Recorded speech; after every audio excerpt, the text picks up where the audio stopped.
We'd like to introduce everyone to Mark Anthony Falzon's monograph, Birds of Passage, Hunting and Conservation in Malta. Falzon delves into the passion for hunting, which is deeply rooted in Maltese culture, and clashes with the growing environmental consciousness focused on the protection of migratory birds. The nation-state of Malta is a densely populated group of small islands in the central Mediterranean. Malta sits strategically within a major migratory flyway for wild birds, which makes it a significant location for those living there. For decades, the hunting of these migratory birds has been a prominent aspect of Maltese life, and hunting is deeply embedded in cultural practices and even can be linked to historical economic production, particularly on islands with precarious resources. However, this practice has increasingly come under scrutiny from both local and international conservationists who view Malta as a black spot in the Mediterranean for bird hunting and trapping, citing the sheer density of hunters and historical accounts of extensive bird slaughter. When Malta joined the EU in 2004, the conflict between hunting versus conservation had become more complicated. The EU's directives on bird conservation had introduced new regulations and sparked intense debates over topics such as spring hunting. Now, we will begin by connecting the ethnographic context of Malta with the pressing environmental dilemma of the conflict between hunting traditions and the growing need for conservation of migratory bird populations. There are various aspects of Maltese culture that helps to cultivate a unique passion for hunting known as namra. This passion is often passed down through paternal lines and is deeply intertwined with a specific type of masculinity and rural identity.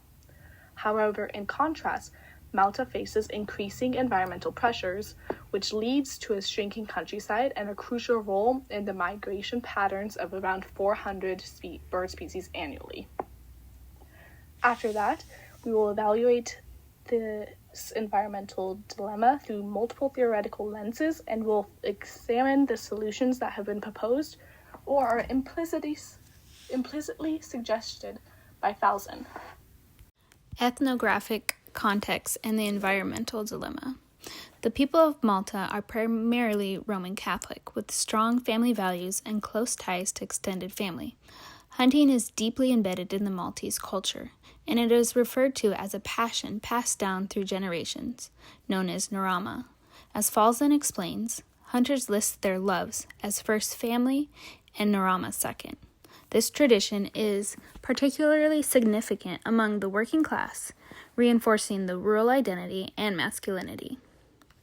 The monograph primarily explores the conflict between the hunting groups, FKNK, Federation for Hunting and Conservation in Malta, and the conservationalists, BirdLife Malta. Conservationalists often are from urban backgrounds, and they view hunting as a significant threat to bird populations. As Falzon notes, the cultural lineages of bird protectionists and those of hunters could not be more disparate and friction-prone. This tension is aggravated by Malta's dense urbanization. The country has the highest proportion of built-up land in Europe, due to its small size and booming tourism industry. The island's countryside is steadily shrinking and increasingly consumed by expanding cities. Another dilemma the monograph touches upon is the establishment of protected areas and nature reserves that restrict hunting. These designations create disputes over land access, traditional livelihoods, and cultural heritage. Labeling certain areas as off-limits intensifies the struggle between the conservation efforts and the rights of local communities. In response, hunters modify the land by creating small oases to attract migrating birds. However, conservationists urge that these artificial habitats disrupt native ecosystems and threaten local biodiversity, as hunters often plant non-indigenous trees to support these efforts. This ongoing conflict highlights the complex intersection of tradition, environmental stewardship, and cultural identity in Malta. Next, we are going to evaluate the environmental dilemma using multiple theoretical lenses. This allows us to gain a deeper understanding of the conflict between traditional hunting and conservation efforts in Malta and the power dynamics at play. The first lens we will apply is political ecology to help us better understand the unequal power dynamics between different groups. In Malta, we see clear division between hunters, who primarily are from rural communities, opposed to conservationists, who often come from urban backgrounds. The tension between these two groups has been heightened since Malta joined the European Union in 2004, where international environmental policies started to play a larger role in shaping the country's conservation efforts. The key issue here is that conservationist policies are being heavily influenced by international frameworks such as the EU and often viewed as overreaching by local communities. Hunters feel that these policies are undermining their traditional practices and lifestyles. In the monograph, Falzon highlights the hunters' resistance when he wrote, "The hunting lobby seeks to delegitimize the discourses and actions of the organizations by exposing them as a foreign intrusion. To the hunters, the environmental movement and laws being shaped by international agencies are viewed as undermining their local knowledge and way of life, creating a sense of injustice." The second lens we will look through is cultural ecology, which focuses on the relationship between a community's cultural practices and its environment. In Malta, hunting is not a means of survival, but rather a deep part of their cultural identity. As Falzon wrote, hunters view themselves as stewards of the land, and they resist conservation efforts as foreign interference that challenges their traditions and way of life. To the Maltese, hunting is a traditional act practiced primarily in rural communities that showcase their sense of belonging and respect to the land. On the other hand, environmental concerns are rapidly growing, in this case focusing on the impact hunting has on the biodiversity of migrating birds to Malta. There is a great divide between the civilians who are focused more on maintaining traditional lifestyles and civilians who are focused on adopting global environmental practices. The third lens we will focus on is ethnoecology, which showcases the community's local ecological knowledge and how they use it. The hunters in Malta use their vast ecological knowledge to manage natural resources sustainably. Hunters are still actively engaging with the environment in the same ways they have for many centuries, and these practices are viewed as stewardship and their responsibility to the environment. Falzon references the way they interact as hunters create mini oases to alter the landscape to attract migrating birds. A typical conservationist viewpoint on this would be that these interactions between hunters and the environment are disrupting and causing harm to the ecosystem, and they may not recognize the value. The fourth and final lens we will apply is spiritual ecology to better understand the connection between spirituality and environmental stewardship.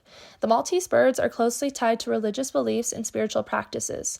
For example, spiritual hunting is a time of renewal and is symbolic for the arrival of new life. Falzon highlights the act of hunting high-flying birds during migration as spiritually meaningful. They use religious imagery that can be translated to as high as Christ or God to describe the elevated flight of certain birds. This connects how hunting can go beyond cultural tradition, but is also a part of their foundational beliefs.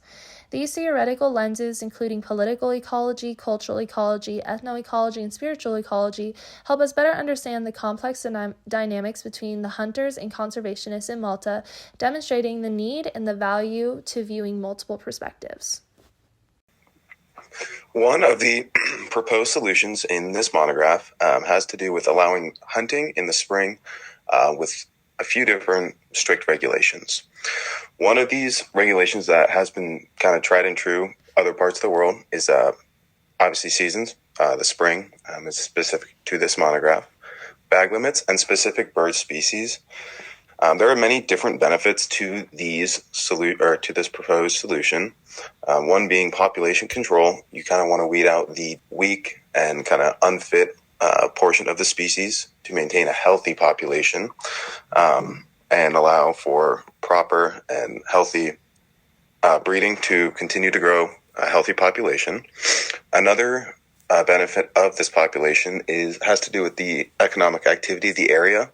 Hunting oftentimes brings many different fees and kind of not taxes, but mainly fees.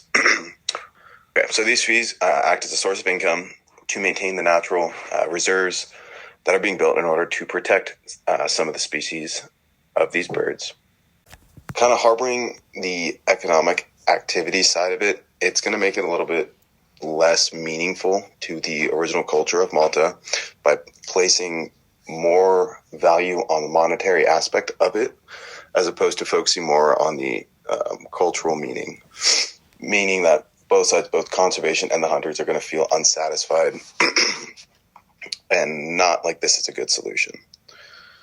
My alternative proposal is to kind of talk and understand both sides, both the conservation and the cultural hunting, in order to come to a very solid conclusion, whether that be continuing on with the spring hunting regulations or some other form of it, basically creating a partnership between the two sides where both sides feel as though their ideas are heard, understood, and taken into account when going to find a solution.